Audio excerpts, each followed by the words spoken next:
My journey started, actually I came here in 8th grade and shadowed. We got to pick 2 programs, so I picked culinary and I picked welding. So I picked those 2, and I still remember standing on the front line making eggs and omelets with the chef that was here, Chef Bruce. And that kind of drew me to the school. The joy here is that I still get to play with food, and I get to work with the kids. I've learned a lot of things, yeah. My passion for cooking has definitely increased. Like, I'm thinking it could be something that I could do in the future. Really we just want them to be dedicated and good people.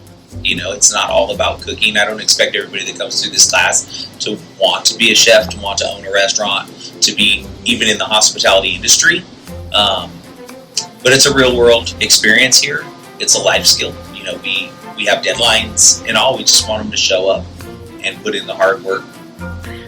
We also do, of course, working the cashier. We separate the money. We know what things to give, how much things are. We don't have rigorous math in here, but we need precise math. We need exact measurements, times, temperatures, things like that. There's a lot of things in here that just aren't just cooking based.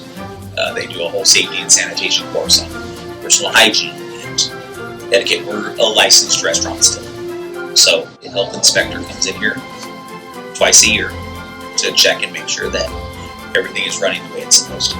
We have 1 million different students that come through here. We have 1 million different learning styles, and just trying to hit each student the best way you can and showing your enthusiasm and your excitement no matter what way it is or what direction you have to go, and just making sure that they get the most out of it.